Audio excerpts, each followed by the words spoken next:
Is it a coincidence na may dalawang Alice Lialguo na pinanganak on July 12, 1986 sa Tarlac? Or is this a case of stolen identity? Technically, Madam, naka-float yung kanyang identity because he is an official of the government and yung pagiging Filipino citizenship is being in question. NBI clearance na nagpapakita ng isa pang babaeng may pangalang Alice Lialguo isiniwalat ni Senator Rizzo Hontiveros. Birth certificate ng suspendidong alkalde pinakakansela. I would think, sa tingin ko, ay magkaibigan pa rin kami ni Pangulong Bongbong Marcos. Vice President Sara Duterte naniniwalang magkaibigan pa rin sila ni Pangulong Ferdinand Marcos Jr. pagkatapos ng kanyang pagbibitiw sa gabinete. Susunod na DepEd Secretary, hindi umano required na manggaling sa education sector. I called upon my chief of police sa mga coastal na baka ito ay parang naging siguro mga marami o napadpad lang ito dito, no? So, pinapacheck ko. Panibagong 18 pakete ng shabu natagpuan sa karagatang sakop ng Ilocos Sur. Kabuuang droga na nakuha, umabot na sa 42 pakete. Simulan nung nag-hearing doon, hindi na nagpakita sa akin. Wala na akong balita sa kanila eh. Operator ng jeep na ipinapasada ng driver na namahiya ng pasahero, pinagmumulta ng LTFRB ng 15,000 pesos. Driver na ng body shame, hindi na umano pumapasada.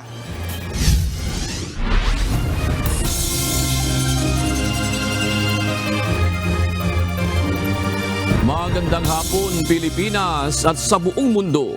Una sa ating mga balita. Panibagong 12 pakete ng hinihinalang shabu ang nakuha sa karagatang sakop ng Ilocos Sur. Bukod pa ito sa naunang 24 na natagpuan noong Lunes. Ayon kay Police Regional Office 1 Director Police Brigadier General Lou Evangelista, i-turn over ito ng mangingisda sa pulisya. Ito ang balita ni Lea Ilagan. Actually, yung mga mangingisda naman natin ang kumbaga out of curiosity, nakita nila kasi may floating na doon, parang nakasako din. Tinignan nila, yun nga, tumumbat sa kanila yung mga pakete ng crystalline white. It turned out during the inspection and examination ng ating forensics sa Ilocos Sur, ito ay positive na shabu. Umabot na sa 42 na pakete ng shabu ang natagpuan ng mga mangingisda sa karagatang sakop ng Ilocos Sur. Ayon kay Police Regional Office 1 Director, Police Brigadier General Lou Evangelista, noong Lunes 24 na pakete ang nakuha sa bayan ng San Juan. Ito ay nagkakahalaga ng halos 163 milyon pesos, habang kaninang umaga, nasa 18 pakete naman ang natagpuan sa Kawayan.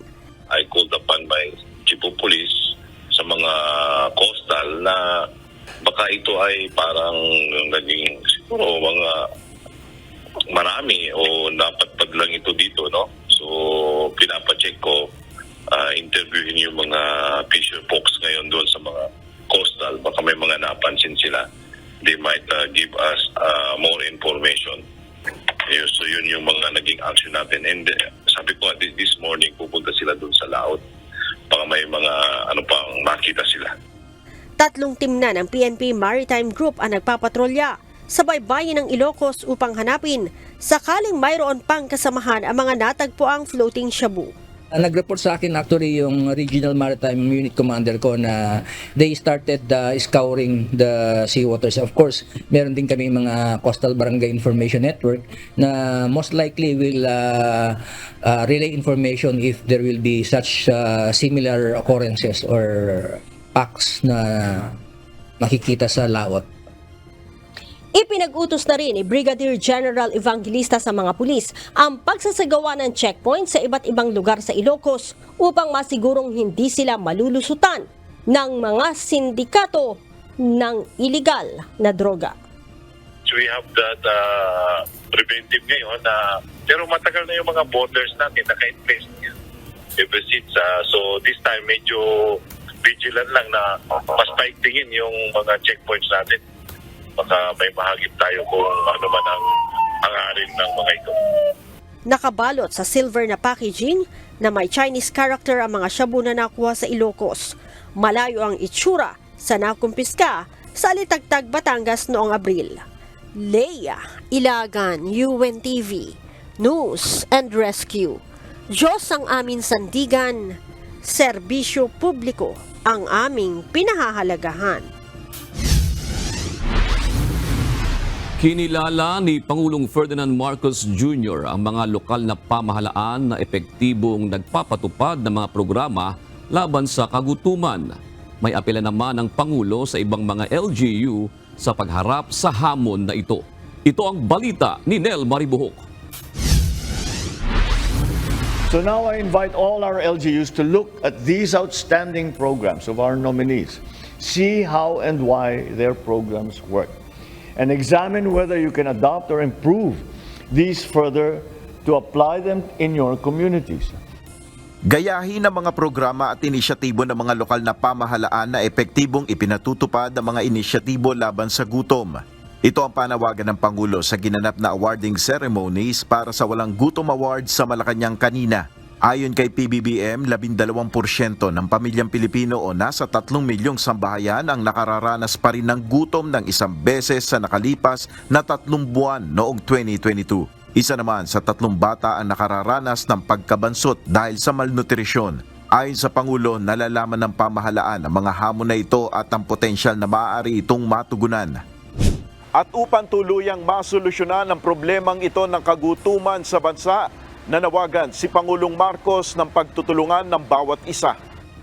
If we are truly to succeed in this endeavor, we must put in a whole-of-nation approach to create a lasting solution to this great challenge. I call upon our government and our partners from the private sector, from the non-profit organizations, citizens, our friends in from the international community, and citizens to work together as a united front and walang gutom advocates. Ngayong taon, kabilang sa mga nanalo sa Walang Gutom Awards ang Barangay Commonwealth sa Quezon City at Barangay Nagasikan sa Santiago City. Gayon din ang munisipalidad ng Asuncion sa Davao del Norte, Palumpon, Leyte at Bacnotan, La Union. Pasok din ang Kidapawan City, Bago City, Cadiz City, Mati City at Probinsya ng Biliran.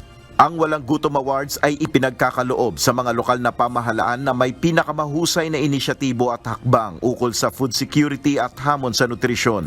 2 million pesos na funding allocation sa kanilang Sustainable Livelihood Program ng DSWD ang matatanggap ng mga nanalong LGU.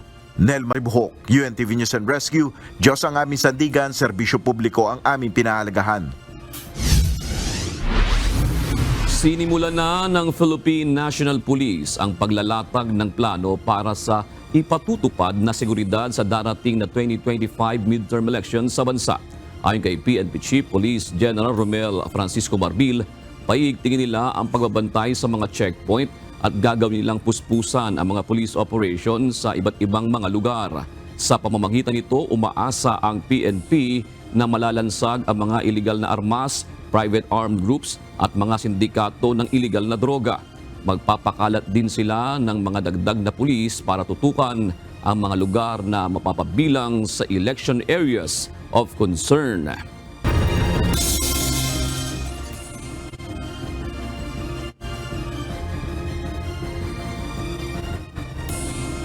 Naniniwala si Vice President Sara Duterte na maituturing pa rin silang magkaibigan ni Pangulong Ferdinand Marcos Jr. matapos ang kanyang pagbibitiw sa gabinete. Ayon pa sa Vice Presidente, hindi kinakailangan manggaling sa education sector ang itatalagang bagong Secretary ng Department of Education. Ang importante anya, may kakayahang maging leader at manager ang susunod na kalihim ng kagawaran ng edukasyon. Ito ang balita ni Jed Neresina. The position of secretary is a position of trust and confidence unang-una. Tsaka pangalawa, walang nakalagay na requirements para sa isang education secretary. Walang nakasaad na partikular na panuntunan. Ito ang sagot ni Vice President Sara Duterte kasunod ng pahayag ng ilang mga grupo na nagsasabing kinakailangan na manggaling sa education sector ang susunod na kalihim ng Department of Education. Ayon kay VP Sara, nakadepende ang posisyong ito sa tiwala at kumpiyansa ng Pangulo sa kung sino ang sa tingin niya ay karapat-dapat na mamuno sa kagawaran. Ayon pa sa Vice Presidente, kung titignan hindi naman lahat ng Education Secretary sa Southeast Asia ay nagmula sa education sector. Unang-una talaga kapag secretary ka, kailangan talaga isa ka leader at isa ka manager. Nauna nang sinabi ng grupong Teachers Dignity Coalition na dapat ay mayroong background sa education sector ang susunod na magiging sekretary ng DepEd. Ito ay upang maiiwas ang kagawaran mula sa anumang usapin sa politika. Hinikayat rin ng grupo si Pangulong Ferdinand Marcos Jr. na mag-appoint ng kalihim na walang anumang kaugnayan sa politika para maiwasan ang anumang political conflict sa DepEd. Nang tanungin naman si VP Sara kung ano ang naging reaksyon ni PBBM sa kanyang resignation, tumanggi na itong magbigay pa ng detalye. Bagkus binigyang diin ito na importante sa ngayon ang pagkakaroon ng smooth transition sa DepEd. Sa kabila ng kanyang pagbibitiw sa gabinete ng presidente, sinabi ni VP Sara na sa kanyang palagay ay magkaibigan pa rin sila ni PBBM. I would think, sa tingin ko, ay magkaibigan pa rin kami ni Pangulong Bongbong Marcos. Wala pang ideya si VP Sara kung sino ang papalit sa kanyang pwesto sa DepEd. Gayunman welcome aniya para sa kanya kung sino man ang susunod na ia-appoint ng Pangulo. Mananatiling kalihim ng DepEd si VP Duterte hanggang sa July 19. Jed Neresina, UNTV News and Rescue. Diyos ang aming sandigan, serbisyo publiko ang aming pinahahalagahan. Nagpaliwanag si Vice President Sara Duterte tungkol sa isang video kung saan sinabi nito na sinubukan umano siyang i-gurger o saksakin, subalit hindi umano sila nagtagumpay. Sa isang panayang kahapon sa Vice Presidente sa Cagayan de Oro City, natanong ng media kung ano ang kanyang ibig sabihin sa nasabing video, kung saan itinuro nito ang sugat sa kanyang leeg. Hindi naman nagbigay ng partikular na pangalan si VP Sara kung sino ang tinutukoy niya sa video.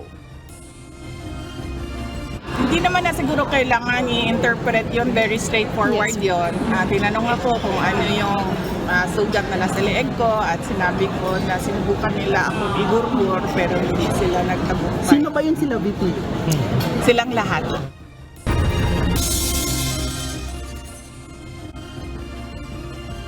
Isang demokratiko ng bansa ang Pilipinas. Iyan ang sagot ni Speaker Martin Romualdez nang tanungin sa planong pagtakbo ng mag-aamang Rodrigo, Paulo at Sebastian Duterte sa Senado sa 2025 elections. Inusisa rin ng House Leader sa kanyang political plan sa 2025 at 2028 elections. Ito ang balita ni Rosalie Cos.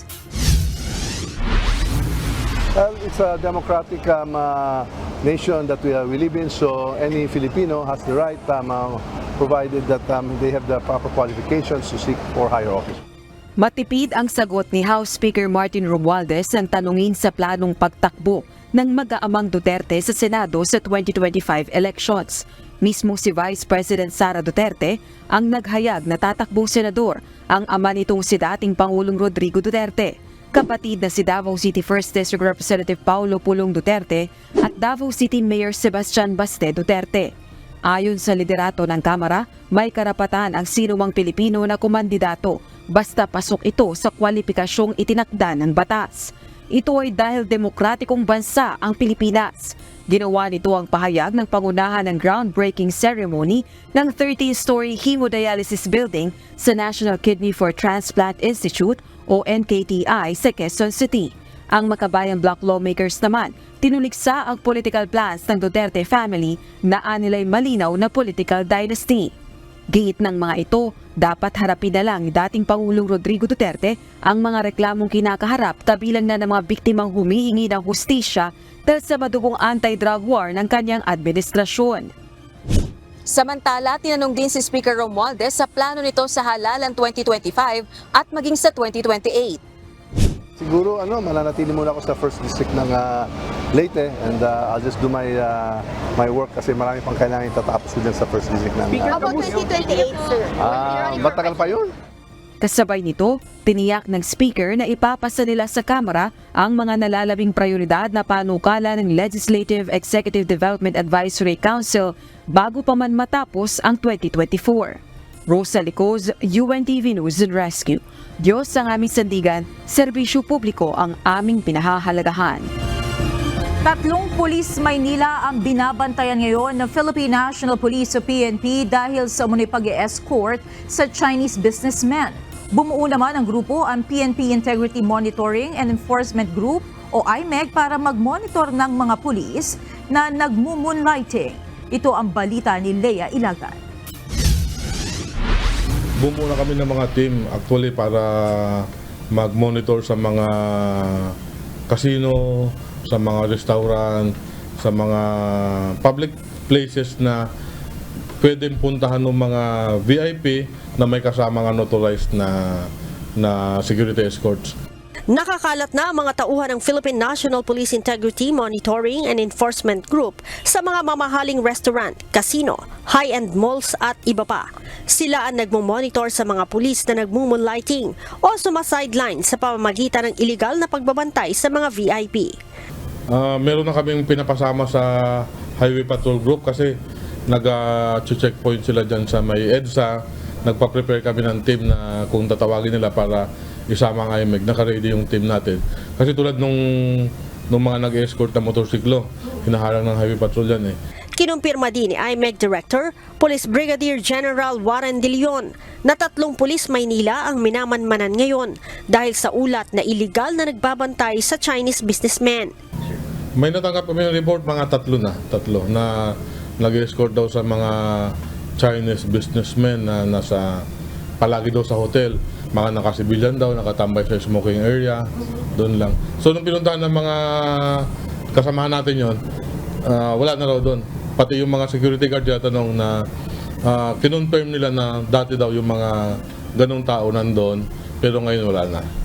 Paulit-ulit na babala ng IMEG sa mga pulis na mahuhuling nagmumoonlighting. Hindi sila magdadalawang isip na kasuhan ang mga ito. Kapag may nahuli, kakasuhan sila ng IMEG kasi utos siya ni Chief PNP, ayaw niya na merong extra trabaho sa labas yung mga pulis kasi gusto niya nga na marami sa kalye ngayon. Gusto niya maging visible tayo sa kalye, kasi kulang nga yung pulis, sabi nila. So gusto niya ma-maximize yung duty ng pulis doon sa prevention ng crimes, hindi sa pag-escort sa mga negosyante na mga VIP. Hinikayat din ng IMEG ang publiko na mag-report sa kanilang tanggapan sakaling may mga pulis na makikitang sangkot sa mga iligal na aktibidad. Lea Ilagan, UNTV News and Rescue. Diyos ang aming sandigan, serbisyo publiko ang aming pinahahalagahan. Inaprubahan ng National Economic and Development Authority o NEDA Board sa pangunguna ni Pangulong Ferdinand Marcos Jr. ang Philippine Digital Infrastructure Project ng Department of Information and Communications Technology o DICT. Isa sa mga layunin ng proyekto ang mabigyan ng maayos na internet connection ang mga malalayong lugar lalo na sa Mindanao Region. Ito ang balita ni Nel Maribohok. With this loan, we should be able to get submarine cables across Visayas and then connect it to Mindanao. Aabot sa $288 million o nasa 16 billion pesos na pondo para sa Philippine Digital Infrastructure Project ang inaprubahan ng National Economic and Development Authority Board. Ayon kay Department of Information and Communications Technology Undersecretary Jeffrey E&D, ilalaan ng pondo sa paglalatag ng submarine cables sa Visayas at ikokonekta sa Mindanao. Ito ang magbibigay daan upang mabigyan ng libreng internet connection ang mga malalayong lugar tulad sa Mindanao Region. Target na malagyan ng 772 free Wi-Fi sites ang rehiyon na ito na pakikinabangan lalo na ng mga mag-aaral sa pampublikong eskwelahan at universidad. We are actually just implementing the law, but we will be focusing on public schools, state universities and colleges, and rural health units. So yung 772 are mostly public schools and rural health units. Ayon sa DICT, malaking tulong ang internet access lalo na sa paglago ng ekonomiya ng rehiyon. Pag mayroong internet, syempre tataas din yung consumption kasi magkakaroon ng e-commerce. But more importantly, local players, local drivers, we're talking about local farmers, we're talking about your local sari-sari store, will now have access also to e-commerce and internet services. Base sa datos ng DICT, 73.6% o nasa 86 million Filipinos ang may internet access. Kabilang na dito ang may mobile internet. Mababa naman sa 17% ang mayroong internet sa Region 13 o sa Caraga Region. 10 taon ang implementasyon ng proyektong ito, ngunit inaasahan ng DICT na makukumpleto ang National Fiber Backbone Project na ito bago matapos ang termino ni PBBM sa taong 2028. Nel Maribuhok, UNTV News and Rescue, Diyos ang aming sandigan, serbisyo publiko ang aming pinahalagahan.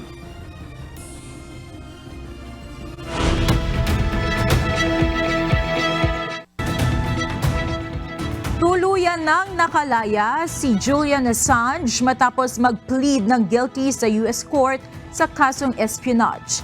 Hindi na ikukulong at maaari nang makabalik ng Australia ang WikiLeaks founder pagkatapos ng pagdinig na isinagawa sa Northern Marianas Island, isang US territory. Tumanggi na si Assange na magbigay ng pahayag matapos ang arraignment at agad na umalis. Labis namang ikinagalak ng kanyang mga abogado ang pagtatapos ng kanilang 14 na taong laban. Nagpalitan ng 70 bilanggo ang Ukraine at Russia. Ayon sa Ukraine, kabilang sa mga pinalaya ay mga sundalong ipinagtanggol ang Azovstal Steel Mill sa 3 buwang pagkubkob noong 2022. Ang iba naman na bilanggo ng kugkubin ng Russia ang Chernobyl Nuclear Power Station. Sinabi naman ng Russian Defense Ministry na ang mga pinakawalang prisoners of war ay agad inilipad pabalik ng Moscow at isa sa ilalim sa medical check-up. Ito na ang pinakamalaking prison swap ng dalawang nag-aalitang bansa mula nang pumutok ang giyera. Ang huling palitan ng POW ay naganap noong May 31. Muling lumutang ang usapin kaugnay sa paglalagay ng safety barriers sa platforms ng mga train station. Ito ay matapos ang isa na namang insidente ng umano'y pagtalon ng isang babae sa rail track ng Light Rail Transit o LRT1 kahapon. Ayon sa Light Rail Manila Corporation o LRMC, isang hamon sa kanila ang paglalagay ng safety barriers dahil sa mga tren na ginagamit sa kanilang operasyon. Ito ang balita ni Asher Cadapan Jr. It's still a challenge for LRT1 kasi given yung situation namin na the LRT1 has 4 types or 4 generations of train sets. No? Gen 1, Gen 2, Gen 3, and Gen 4. Pinag-aaralan pa rin ng Light Rail Manila Corporation o LRMC ang paglalagay ng safety barriers o harang sa mga platform o mga lugar kung saan naghihintay ng pagdating ng tren ng mga pasahero. Ito ay upang mas maproteksyonan ng mga train commuter sa kabila ng marami na ring safety measures na ipinatutupad ng LRMC, partikular na sa Light Rail Transit o LRT Line 1. Ngunit ayon kay Jackie Gorospe, Communications Chief ng LRMC, pangunahing hamon sa pagpapatupad nito ay ang magkakaibang uri ng bago na tumatakbo sa LRT1. Dahil dito, magkakaiba rin ang door configuration ng mga tren kabilang na ang sukat ng mga pintuan. Inaayos ano yung magiging best way forward, no, given na yung barriers kasi automated yan, no? Connected sa signaling system, and syempre yung pagbukas ng door dapat magmamatch yan doon sa door ng treno kapag dumating sa stasyon. Sa ngayon ay wala pang target date na nakikita ang LRMC kaugnay ng paglalagay ng mga safety barriers sa train station platforms. Ngunit tiniyak naman ng LRMC na marami na silang ipinatutupad na hakbang upang matiyak na ligtas sa mga pasahero kasabay ng kanilang operasyon. Muling umusbong ang usaping ito matapos masugatan ng isang babaeng pasahero nang tumalon ito sa rail track ng LRT1 habang may paparating na tren kahapon. Para sa ilang pasahero, mabuti pa rin ang paglalagay ng mga harang sa platforms para mas masiguro ang kanilang kaligtasan. Mas okay naman din po na may harang na po talaga sa tapat ng pintuan ng sakayan ng tren para walang kahit may magsiksikan, walang matutulak sa baba. O pwede rin para hindi nga magsiksikan, hindi magkakatulakan, maganda yung may harang. Muli namang nanawagan ng LRMC sa mga pasahero na sumunod sa mga patakaran sa mga train station para sa kaligtasan ng publiko. Asher Cadapan Jr., UNTV News and Rescue. Diyos ang aming sandigan, serbisyo publiko ang aming pinahalagahan. Pinagmulta ng Land Transportation Franchising and Regulatory Board o LTFRB ng 15,000 pesos ang operator ng jeep na ipinapasada ng driver na namahiya ng pasahero dahil sa pangangatawan nito. Ayon sa operator, nakahanda naman siyang magbayad sa ipinataw na multa. Hindi na rin umano nagpakita sa kanya ang driver at wala na siyang balak na muli itong tanggapin sa trabaho. Ito ang balita ni JP Nunez. Simulan nung nag-hearing doon, hindi na nagpakita sa akin. Wala na akong balita sa kanila eh. Naglabas na kahapon, June 25, ng desisyon ang Land Transportation Franchising and Regulatory Board National Capital Region sa reklamo ni Joy Gutierrez, ang pasaherong biktima ng body shaming. Batay sa 3 pahinang desisyon na nilagdaan ni LTFRB NCR Regional Director Attorney Zona Rosette Tamayo, pinagmumulta ang operator ng 15,000 pesos mula sa patong-patong na paglabag. 5,000 pesos na multa dahil sa pagtanggap ng isang discourteous o walang galang na driver. 5,000 pesos uli dahil sa hindi paghahatid ng pasahero at 5,000 pesos sa paglabag sa Memorandum Circular 2023-016 o ang gender-based sexual harassment sa mga pampublikong transportasyon. Babayaran ko yung dinatid sa akin kanina. Sinatid ng LTFRB. Samantala, ang driver naman na si Arneto, inirerekomenda ng LTFRB sa Land Transportation Office o LTO na suspendihin ang driver's license.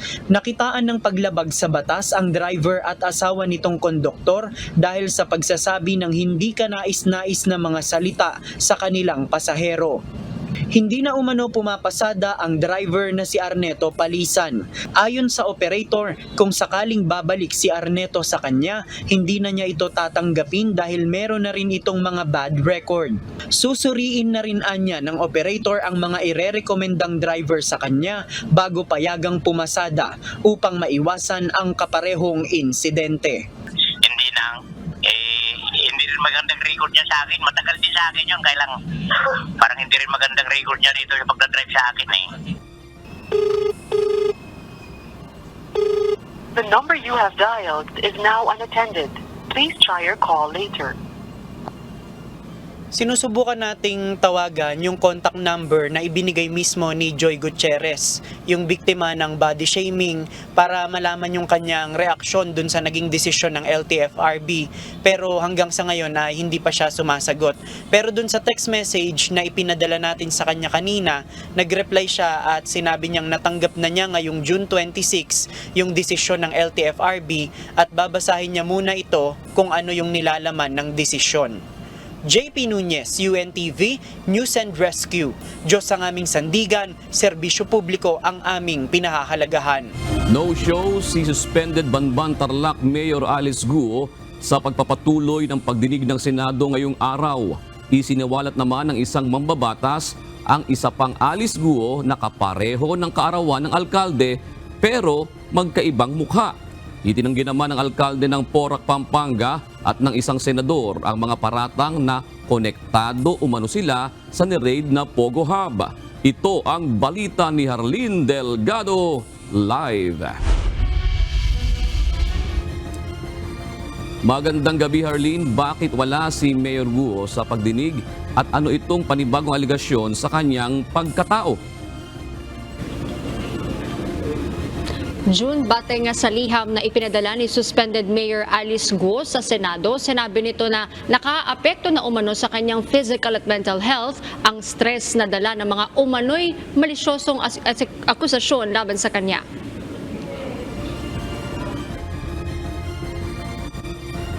Isang kopya ng NBI clearance ang ipresenta ni Senate Committee on Women, Children, Family Relations and Gender Equality Chairperson Senator Risa Hontiveros sa pagdinig ng Senado ngayong araw kaugnay ng mga pogo sa bansa.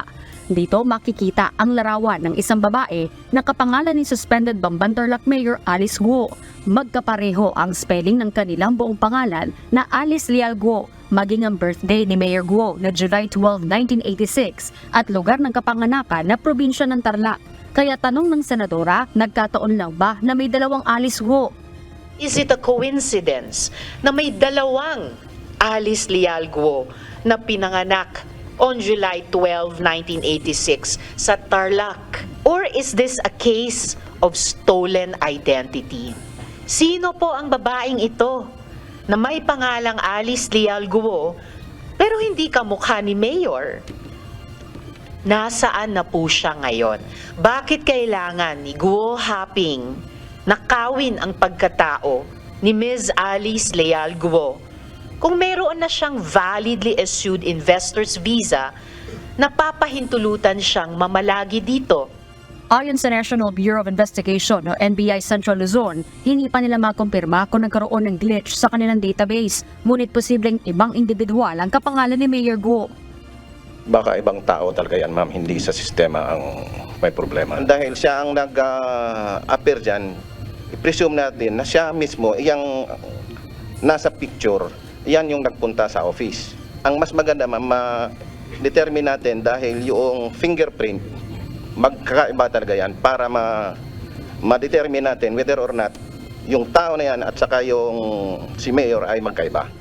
Pinapagkumpara na ng NBI ang fingerprints ni Mayor Guo at ng kanyang kapangalan, pati ang fingerprints sa Special Investors Residence Visa ni Guo Huaping na pinaghihinala ang totoong pagkatao ni Mayor Guo. Samantala, pinapakansela na ng Philippine Statistics Authority o PSA ang birth certificate ni Mayor Guo matapos makitaan ng irregularidad sa kanyang late birth registration.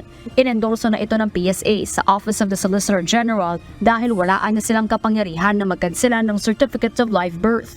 Technically, madam, naka-float yung kanyang identity because of he is an official of the government and yung pagiging Filipino citizenship is being in question. Ayon sa Department of Justice o DOJ, maaari itong magamit ng OSG bilang dagdag ebidensya sa paghahain ng co-warranto petition laban sa alkalde. Kapag naaprubahan ang co-warranto, matatanggalan ng Filipino citizenship si Mayor Guo. Wala si Mayor Guo sa pagdinig dahil masama umano ang pakiramdam. Pinasabpina na siya ng komite kasama ang mga kaanak nito at iba pang inibitahan na hindi dumalo. Samantala, humarap naman ang isang Merly Joy Castro na isa sa nakapangalang co-incorporator ng Hongsheng Gaming Incorporated na isang pogo na ginalugad noon ng mga otoridad sa Bambantarlac. Ayon kay Senator Hontiveros, namapit sa kanila si Castro dahil wala umano itong kaalam-alam patungkol sa naturang pogo. Ikinagulat na lamang umano niya nang mapadalhan siya ng imbitasyon ng Senado para dumalo sa pagdinig. Nalaman ko lang po kasi yung mga pangalan nung lumabas ng Friday night. Nakasama po ako dun sa list ng mga pinapasa po, nasa DOJ na. Which is sobrang takot ko po kasi wala talaga akong idea paano po ako nandoon. Kilala rin umano ni Castro ang tatlo pang nakalistang incorporators pero hindi dahil sa pogo kundi dahil nakilala umano niya ang mga ito sa pagtitinda sa palengke. So si Rowena is vendor? Rowena ibang lista po, vendor ng siya. gulay. Si Thelma? Vendor ng almusal sa umaga. Si Rita? May isang pwesto na nagtitinda siya ng mga inasal sa Conception din. So parang vendor rin? Ganun lang. Yan po magpapatunay na itong mga sindikato na ito walang pakialam ho na maglagay ng mga peking pangalan, peking sino-sino dyan. At kung mahuli, hindi sila yung mahuhuli at makakasuhan ng no bailable offense itong mga inosenteng mga tao. Ongoing pa naman, Madam Chair, ang preliminary investigation. So karapat-dapat lang na humarap sila, ibigay nila ang kanilang panig.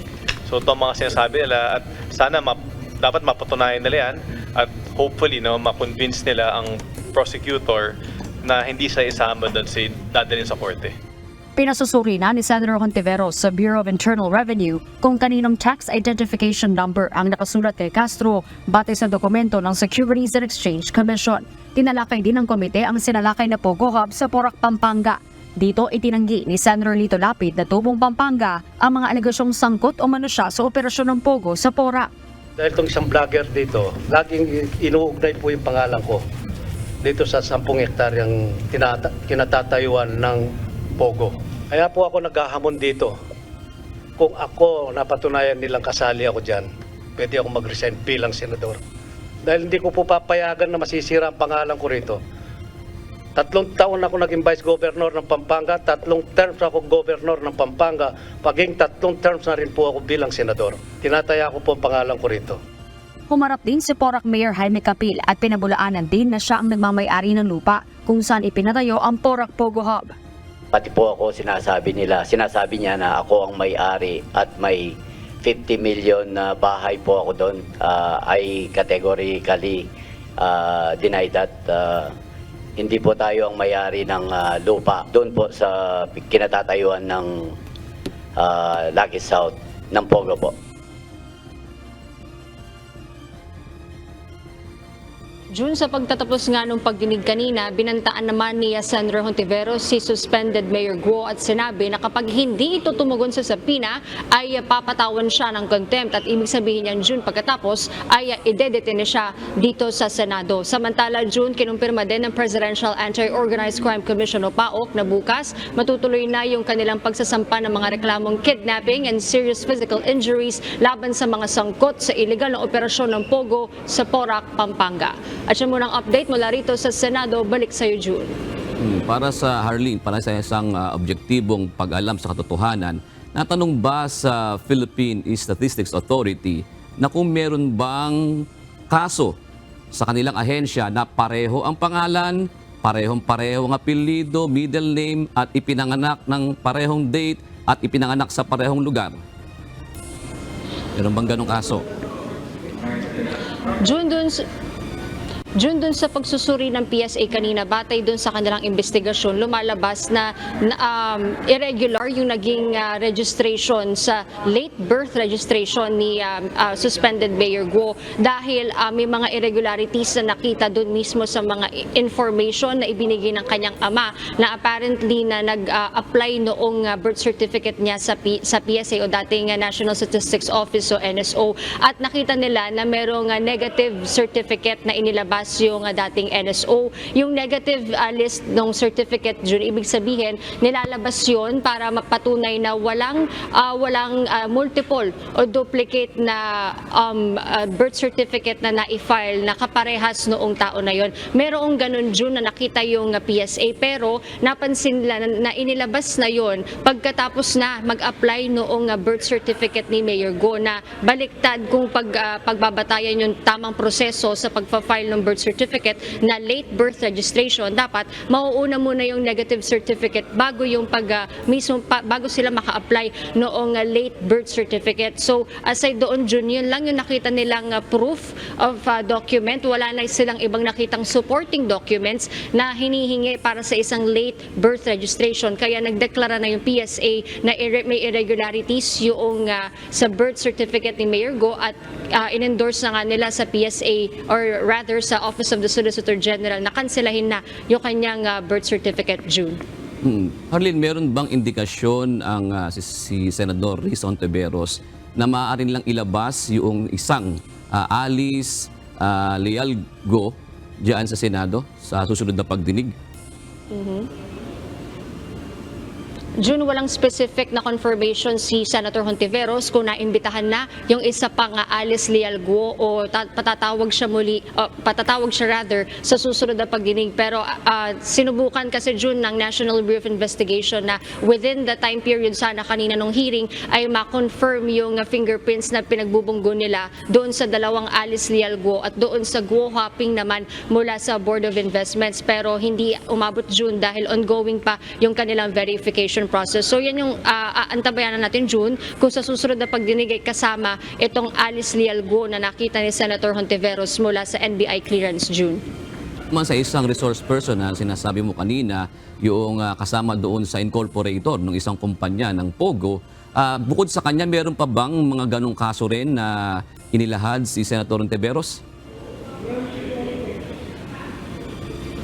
June, sa ngayon, si Merly Castro pa lang yung lumapit sa tanggapan ni Senator Hontiveros na nagulat daw umano dahil nga hindi daw niya alam yung patungkol sa Pogo, pero nagulat siya na nung nanood siya ng balita at inilabas ng DOJ yung mga pangalan ng kanilang kakasuhan ay kasama siya doon. Meron June na binanggit si Senator Win Gatchalian, yung tatlo pa na nabanggit din kanina nakakilala ni Merly Castro, at according kay Senator Gatchalian, June, mismong sila yung kanyang opisina pinuntahan yung nakalagay na address doon pa sa tatlo na kasama ni Merly Castro, at nagulat nga sila dahil lumalabas doon sa mga address ay maliliit na bahay lamang, o kumbaga ang inaasahan daw kasi ni na Senator Gatchalian ay talagang malalaki o mga parang pagmamayari ng mga negosyante yung mga incorporators nitong Pogo. Kaya nagulat sila at malakas yung kutob ni na Senator Gatchalian na kinuha lang o inimbento lang yung mga pangalan o kumuha sila ng mga ibang individual na ipapasok bilang incorporators para lang makapag-apply ng Pogo Hub dito sa Pilipinas, June.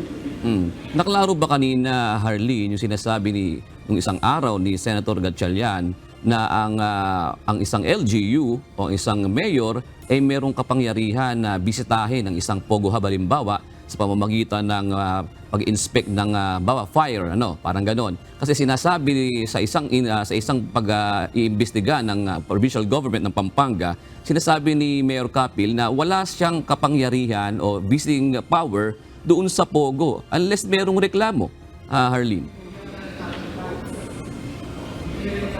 June, isa rin yan sa mga naging punto ng sagutan o exchange ni na Mayor Jaime Capil at Senator Gatchalian dahil gaya na nasabi mo June, ganun din yung nag-transpire kanina na ang punto ni Senator Win Gatchalian ay bilang ikaw ang chief executive ng iyong lokalidad, meron kang kapangyarihan. Pero sinasabi ni Mayor Capil, ginawa naman niya yung sa tingin niya within the bounds of his jurisdiction and duty para nga tugunan yung napapabalitang mga issues sa Pogo Hub. Pero nag-insist si Senator Gatchalian na bilang ikaw ay isang mayor, meron kang kapangyarihan na maagapan sana yung mga krimen na nangyari doon sa Pogo Hub. Kung mas naging proactive yung kanilang puwersa doon sa lokalidad na ma-inspect itong Pogo Hub sa Porac, June. Doon naman sa punto naman ni Senador Lito Lapid, kinakaladkad siya, sinasabi niya na may vlogger, na field siyang kinokonekta dito sa issue na to. Meron ba siyang balak naman na kumbaga aksyong legal dito sa sinasabi niya na vlogger? June, wala pang confirmation si Senator Lito Lapid. Ang nabanggit lang talaga niya kanina ay hinahamon niya itong vlogger na ito o kung sino man daw na iba pang nag-aakusa sa kanya na humarap at magbigay ng ebidensya doon sa kanilang akusasyon na meron umano siyang pagmamay-aring lupa doon sa Pogo Hub kung saan tinayo yung na-raid doon sa Porac, Pampanga, at di umano'y protector siya ng Pogo sa Porac, June. Last na lang, Harleen, sa takbo ba nitong pagdinig sa Senado, ano ba ang sinasabi dito ni Senator Hontiveros? Ito ba talaga ay mahuhubad na yung tunay na pagkatao ni Bamban Mayor Alice Guo? Makikita na ba talaga yung tunay na balat nito?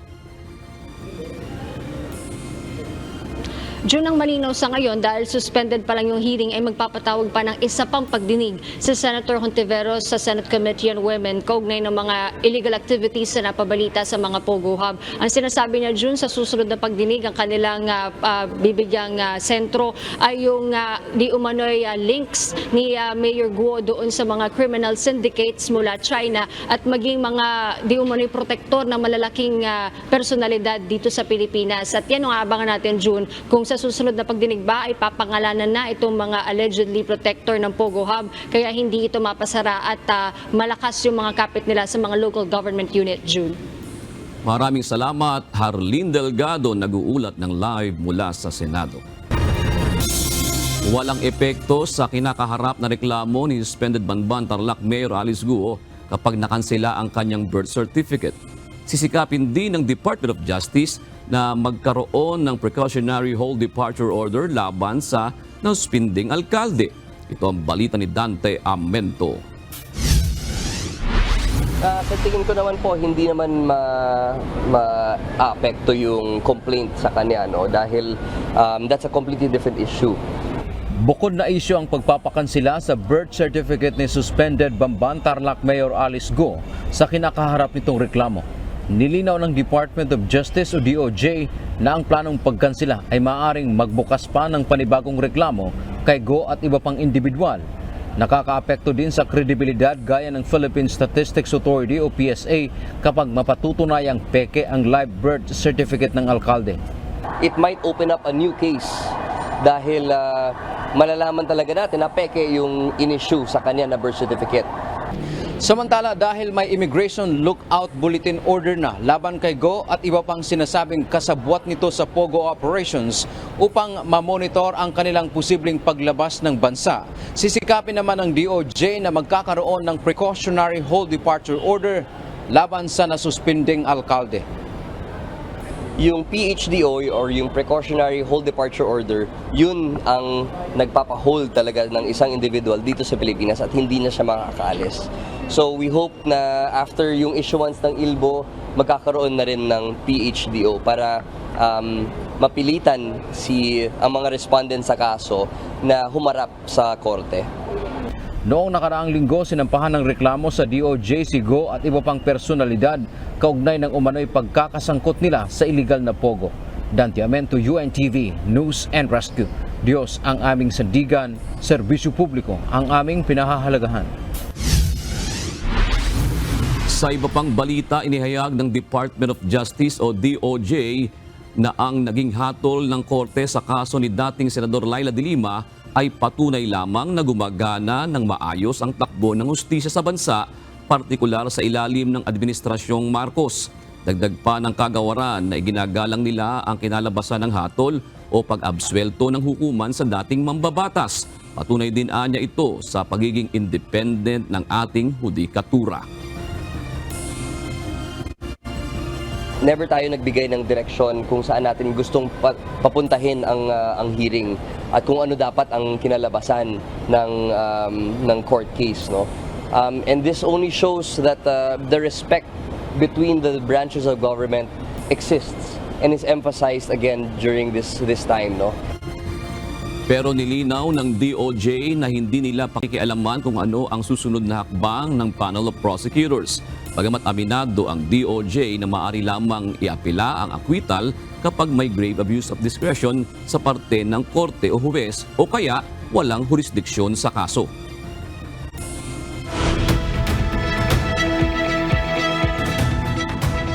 Muli na namang umanong nabigo ang North Korea sa pinakabago nitong ballistic missile test fire patungo sa Sea of Japan.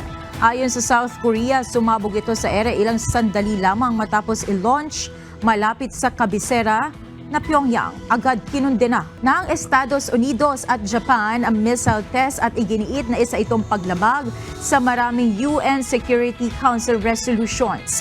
Banta rin umano ito sa kapayapaan at katatagan ng rehiyon. Masayang sinalubong ni King Charles si Japanese Emperor Naruhito at asawang si Masako sa Buckingham Palace sa unang araw ng 3-day state visit nito sa United Kingdom.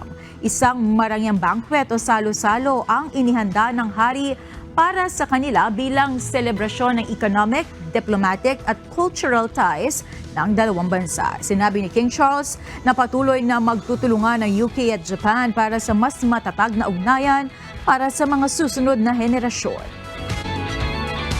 Today, as we face a world in which these principles are ever more challenged, our shared values of freedom, democracy, and the rule of law are more important than ever. Our partnership is also one that continues to grow and flourish, to put out new shoots and branches. Sa kanya namang talumpati, nagpasalamat si Naruhito sa mainit na pagtanggap ng royal family mula pa noong nag-aaral siya sa bansa. Unaan niya siyang naimbitahan ng namayapang si Queen Elizabeth. 5 taon na ang nakararaan, ngunit dahil sa COVID-19 pandemic ay hindi na sila nagkaroon ng pagkakataong magkita. It is truly our utmost pleasure that it is finally taking place now. Your Majesty has just referred to our two countries' long-standing ties. The Empress and I would like to express our deep respect and gratitude to those people who have dedicated immeasurable efforts to the friendship between our two countries, extending firmly into the future. Nagpadala na ng note verbal ang Pilipinas sa China kaugnay sa pinakahuling insidente sa Ayungin Shoal na nagdulot ng pinsala sa ilang Pilipinong sundalo na kasama sa rotational and resupply mission noong June 17. Ayon kay Foreign Affairs Secretary Enrique Manalo, nakausap na rin niya si Ambassador Wang Zhilian tungkol sa nangyari, ngunit tumanggi na itong idetalye ang kanilang naging talakayan. Sisikapin naman ng Pilipinas na maibalik ang China sa pakikipag-usap sa gitna ng umiigting na tensyon sa West Philippine Sea. Naniniwala si Secretary Manalo na sa kabila ng mga nangyayari sa pinagtatalunang teritoryo, madadaan pa ang lahat sa mahinahon na dialogo. Patuloy din anyang isusulong ng Pilipinas ang mapayapang resolusyon sa alitang ito na naayon sa international laws. Bilang paghahanda sa inaasahang pag-uusap ng Pilipinas at China sa susunod na buwan, bumuo ng grupo ang DFA para sa bilateral consultation mechanism na ito. Lumagda sa isang manifesto ang 29 na punong barangay sa bayan ng Porac, Pampanga upang magpahayag ng suporta kay Mayor Jaime Jing Capil ugnay ng kinakaharap nitong issue sa illegal na pogo. Sinubaybayan din ng ilang taga-Porac ang Senate hearing ngayong araw kung saan isa sa mga imbitado ang kanilang alkalde. Ito ang balita ni Nestor Torres, live.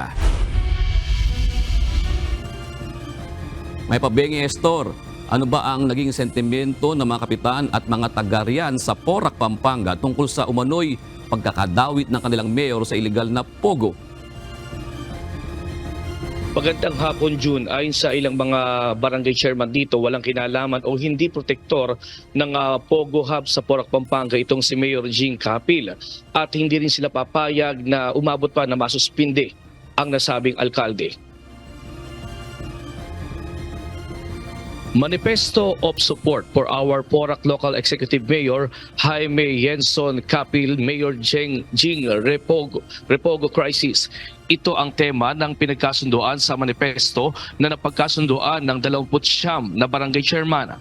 Ayon kay Joel Capil, ABC President ng Porac, na kapatid mismo ni Mayor Jing Capil, naganap ang manifesto sa Barangay Babo, Sakan sa Seos kahapon bandang alas 11 ng umaga, kung saan pumirma ang lahat anya ng barangay chairman at SK person. Saka layon na anya ng manifesto na ipakita nila ang kanilang solidong pagsuporta kay Mayor Jing Capil na naharap sa usapin sa illegal pogo dahil sa pag-aproba sa business permit ng Pogo Hub. Kabilang sa mga pumirma si Barangay Captain Arturo Lapid ng Barangay Poblasyon na kapitan ni Senator Lito Lapid. Pinilit dahil po ang pagsuporta namin sa aming mayor, talagang taos puso po ang pagsuporta namin. Kaya lahat po kami sa sumuporta. Kaya ang ano ko na lang po, dagdagan na lang po namin ang panalangin namin para makaraos din po yung mayor namin, para makaanuan lahat yung pagsubok na ito. So yun pong pirma na nakita ko po na kaming lahat, walang isa man na hindi pumirma. Pumirma kami lahat doon sa manifesto na ibig sabihin patunayan nagkakaisa po ang sanggunian ng bawat barangay na ang punong executive ng barangay. Samantala, mula naman ng umpisa ng Senate hearing ay tinutukan ng mga empleyado ng Mayor's Office ang PORAC at ang kakaharaping tanong at sagot ni Mayor Jing. Mula sa lobby hanggang loob ng offices ay nanood ang mga empleyado. Wala ring maraming tao sa kalsada dahil nakatutok din ang mga residente para abangan ang sagot nito. Bukod pa ang mga opisyal ng barangay hall na nakabantay sa sagot ng alkalde sa Senate hearing. Nakikita naman po dito sa likuran namin, dito sa lab po natin ng munisipyo.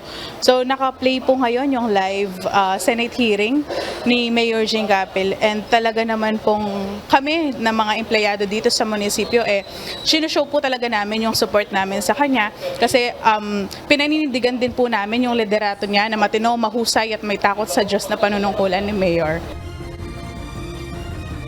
June, sa ngayon, nandito ako sa lugar ng munisipyo ng PORAC. Kanina nga ay kausap natin si Arturo Lapid, na kapatid nga ni Senator Lito Lapid, at ilang mga barangay captain, at kung saan nga ay kanina ay naghiwa-hiwalay at inaasahan nilang dumating sana dito si Mayor Jing Capil, pero hindi tutuloy dito dahil nag-stay ito sa isang hotel sa Maynila at yung kanya kasama yung kanyang kapatid na ABC President. At sa ngayon nga wala na ring mga empleyado rito sa loob ng munisipyo dahil matapos nilang tutukan itong Senate hearing kanina ay ngayon naman ay nakauwi na rin sila sa kanilang mga bahay. Inaasahan din na tuloy-tuloy din ang gagawin ditong pag-iimbestiga din at pagbabantay dito sa lugar ng PORAC at nakahanda naman ang mga barangay kapitan na tumulong at sumuporta dito sa nasabing alkalde. June. Nestor, anong barangay ba ang nakakasakop doon sa Pogo Hub na niradiaan sa PORAC? June, itong sinasabi na barangay lugar ay yung mismong sa Habon sinasabi. Itong malapit din sa lugar sa may PORAC at doon sa may lugar ng PORAC City at ito nga ay pinupuntahan din na kakahapon nga pinuntahan namin yung mismong lugar na yon. Ang daanan lang doon ay doon sa Angeles City, June. At dito sa lugar ng PORAC ay walang madadaanan, pero doon lang talaga sa Angeles City yung lugar at maliblib yung lugar at talagang meron namang mga nagbabantay doon ng mga pulis sa ngayon, pero under pa rin ito ng pagbabantay ng PNP sa kasalukuyan. Ibig sabihin yung barangay captain doon, Estong, iikot pa, pupunta pa ng Angeles City para makapunta ron. Oo, Jun, yun yung nagiging problema dahil walang dadaanan dito. Sinasabi nga kanina sa Senate hearing ni Mayor Jing na talagang walang lugar na dadaanan at kumbaga sa Angeles City lang talaga yung daan at para makarating lang doon sa Pogo Hub na kumbaga ito ay yung pinuntahan ng PNP at kumbaga ito yung nakita doon sa lugar na pinangyarihan. Alright, maraming salamat. Nestor Torres, nagulat ng live mula sa PORAC, Pampanga. Sa iba pang balita, pinagbawalan na ng korte ang Department of Justice at ang kampo ni dating Congressman Arnie Teves na magbigay pa ng pahayag hinggil sa Degamo murder case. Ayon kay DOJ spokesperson Assistant Secretary Mico Clavano, naglabas na ng gag order ang Manila Regional Trial Court Judge na humahawak sa kaso. Sang-ayon naman dito si Clavano dahil ang ebidensya at meritoan niya ng kaso ay sa korte dapat pinag-uusapan.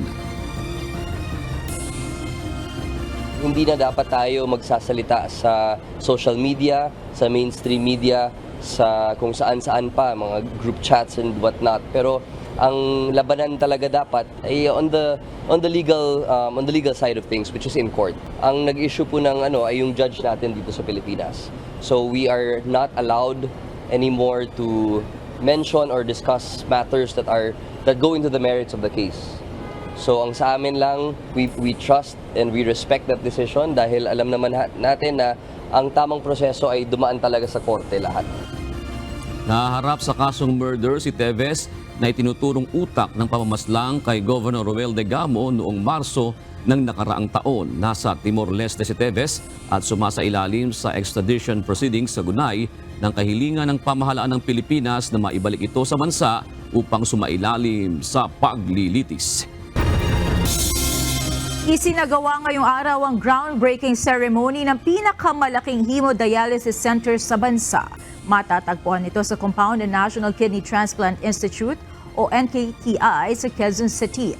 Oras na maging operational ang hemodialysis center, nasa 200 hemodialysis machines ang gagamitin dito. Ito ang balita ni Rosalie Cos. My own kidneys are not functioning properly. So because my protein was very high, I have to go on dialysis. All my finances were drained into the drainage. So lahat ng kinita ko ng 40 years was gone. Matagal nang may kidney damage ang 66-year-old na si Adelina Bagayan. Simula taong 2018, sumasailalim na siya sa dialysis. At sa kasalukuyan, tuwing Lunes, Miyerkules at Biyernes siya kung i-dialysis. Ayon sa Executive Director ng National Kidney Transplant Institute o NKTI na si Dr. Rosemary Rosete Liquete, halos 42% ang itinataas sa bilang ng dialysis patients sa bansa kada taon. Ikapito rin ang chronic kidney disease sa dahilan ng ikinamamatay ng mga Pilipino.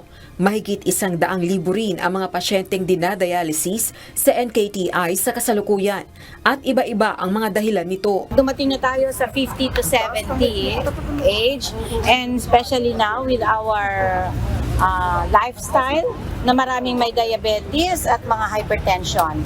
Pag meron kang diabetes, in 15 to 20 years na ikaw ay diabetic, lalo na pag hindi controlled, mapupunta ka talaga sa renal failure. Kaya payo ng espesyalista, magkaroon ng mainam na lifestyle kabilang na ang pag-iwas sa junk food.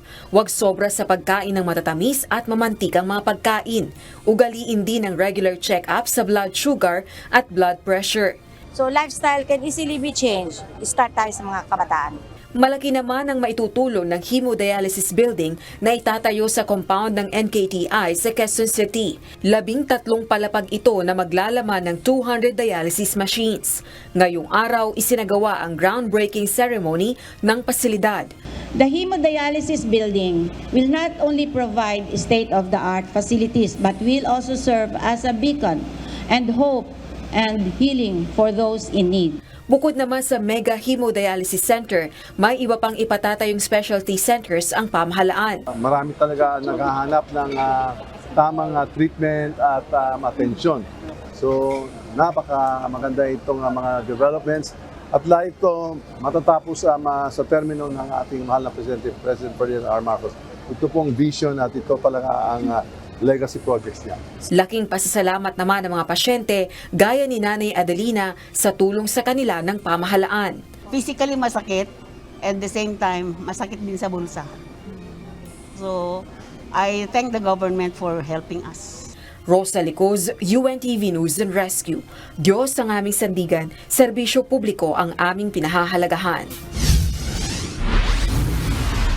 Wala nang inaasahang red at yellow alerts ng National Grid Corporation of the Philippines sa buong taon. Ayon sa NCGP, bababa na ang demand sa kuryente dahil sa pagpasok ng tag-ulan. Bunsod nito, ipinapalagay ng ahensya na sapat na ang kuryenteng dumadaloy sa transmission system. Umaasa rin anya silang wala ng papalyang plant upang magtuloy-tuloy na ang maayos na supply ng kuryente. Nakamonitor na ngayon ang Department of Environment and Natural Resources sa 2 barangay sa Pola Oriental, Mindoro na nakitaan ng kalat-kalat na oil spill. Sinusuri na ng DENR ang epekto nito sa tubig doon habang inaalam pa ang pinanggalingan ng natapong langis. Ito ang balita ni Jed Neresina. Totoo po yun, based na nakipag-coordinate yung mga tao natin on the ground. And na-confirm din nila with the Philippine Coast Guard and the LGU na mayroon nga daw spotted oil spill doon sa 2 barangay. Muling nakitaan ng bagong oil spill ang baybayin ng Pola Oriental, Mindoro. Ayon sa Regional Executive Director ng Department of Environment and Natural Resources ng Mindoro, Marinduque, Romblon at Palawan na si Felix Mirasol, nakumpirma nila ito sa Philippine Coast Guard at lokal na pamahalaan ng Pola. Namataan ang bakas ng oil spill sa Barangay Buhay na Tubig at Barangay Bakawan bandang alas 7 ng umaga kahapon, June 25. Umabot ng 650 meters sa Barangay Buhay na Tubig ang haba ng naapektuhan, partikular sa baybaying dagat ng Sitio Proper 1, Sitio Proper 2 at Sitio Batalan Ibaba, habang sa Barangay Bakawan, Sitio Proper, Sitio Recodo at Sitio Munting Buhangin ay umabot na sa 250 meters ang naapektuhan. Siniguro naman ng DENR na sila ay nakamonitor na sa mga barangay na apektado. Mayroon po tayong tao doon on the ground monitoring. Pero lately, ang report sa amin ay hindi naman daw masyadong marami yung spread ng oil. Kaya nagpadala tayo ng tao doon to monitoring po. Sa ngayon, wala pang impormasyon ng ahensya kaugnay sa dahilan ng namataang oil spill, ngunit inaalam na rin ng PCG Station Oriental Mindoro kung ano ang pinanggalingan nito. Bukod dito, ayon sa DENR, maliit pa naman ang epekto ng nasabing oil spill sa mga barangay. Hindi naman malawak yung oil spill na na-observe natin. Wala namang epekto. In fact, we have also sent our personnel para tinignan nga namin yung most likely effect doon sa mangrove at saka yung seagrasses natin. Wala namang masyadong effect. Kung kumbaga in terms of magnitude, maliit lang siya. Kumuha na rin ng water sample ang DENR upang masuri ito sa laboratorio. Nagpaalala ang DENR sa mga residente sa lugar na mag-ingat pa rin kahit hindi pa malaki ang epektong dala ng namataang oil spill. Siniguro rin ng ahensya na patuloy ang kanilang pakikipagtulungan sa lokal na pamahalaan at PCG sa Pola Oriental Mindoro kaugnay sa tamang pagtatapon ng mga nakokolektang oil-contaminated debris sa lugar. Jed Neresina, UNTV News and Rescue. Diyos ang aming sandigan, serbisyo publiko ang aming pinahahalagahan.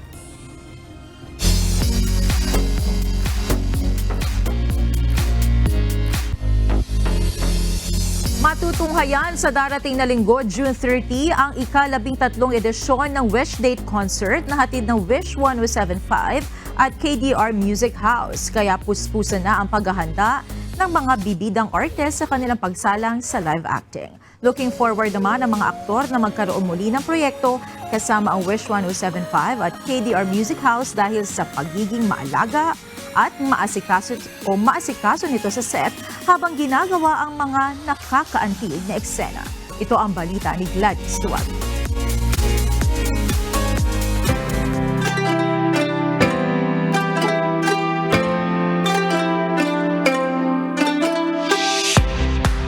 Puno ng mga kwentong nakaka-relate ang marami sa bawat edisyon ng Wish Date Concert. Mga istoryang hangos sa totoong buhay.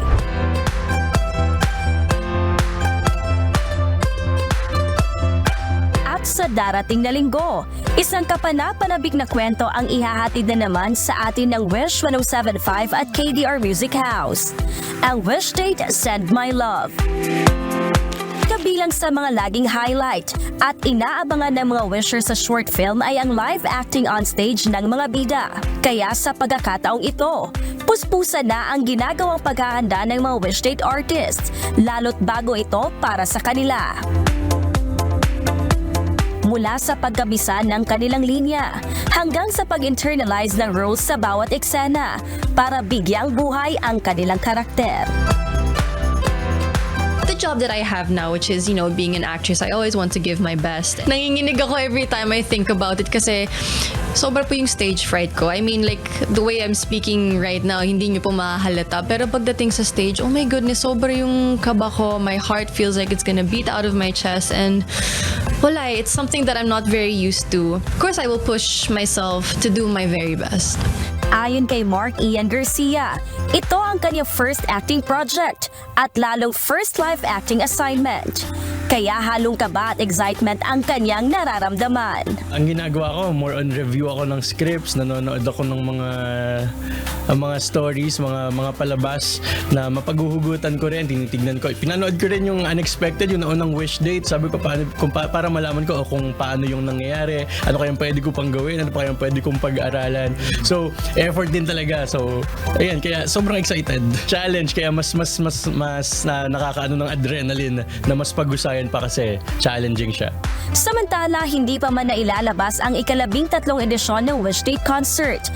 Looking forward na ang mga Wish Date artist na makatrabaho at magkaroon muli ng proyekto kasama ang Wish 107.5 at KDR Music House. Ito ay dahil sa maganda at masayang working experience nila on set habang ginagawa ang mga eksena. Ang masasabi ko lang is maasikaso. Ayun po yung number 1 na word na pumasok sa isip ko. Sobrang maasikaso po nila. Hindi po kami nahihirapan. Kumbaga, alaga kami sa lahat, bawat galaw.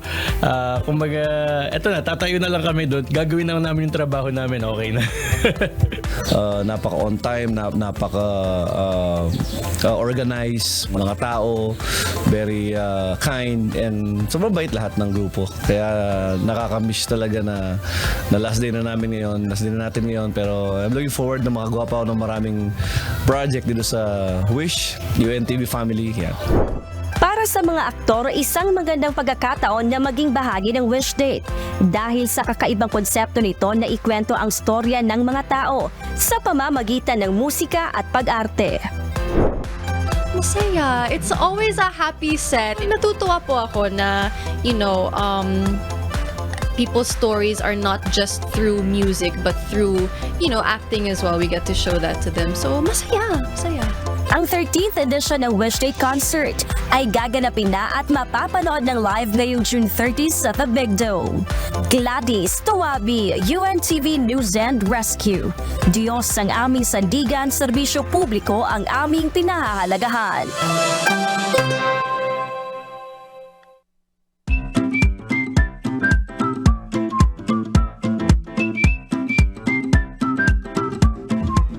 Agad na po nating batiin ang ating mga kausi ngayong araw po ng Miyerkules. Salamat po at shout out kina Mark Anthony, AJ Sumalpong at Christian Lagua. Gayon din kay Nold Gonzalez, Jesus Sukgang Jr., Alma Delcano, at gusto ko rin batiin yung isang masugid nating manonood muli mula sa Bataan kay Ginoong Warren Tomas. Maraming salamat po sa inyong panonood. Babatiin ko sana yung classmate ko dati, ayaw niya na magpabati. Bakit? Nahiya. May pag-usapan kami mamaya. Sige, bukas na lang. Maraming salamat po sa mga sumubaybay sa ating ngayong araw. At narito naman po ang salita ng Diyos na ating sandigan mula sa aklat ng ikalawang Pedro 3:11 na nagsasabi, "Yamang ang lahat ng mga bagay na ito ay mapupugnaw ng ganito. Ano ang anyo ng mga pagkatao ang nararapat sa inyo sa banal na pamumuhay at pagkamaawain." At yan ang kabuuan ng ating balitaan ngayong gabi. Aming inilahad ng buong katapatan kung paano namin nasaksihan. Kayo po'y makapagtitiwala na ang aming nakita at narinig, ang aming ibinabalita. At dito po sa UNTV, Diyos ang aming sandigan, serbisyo publiko ang aming pinahahalagahan. Magandang gabi po.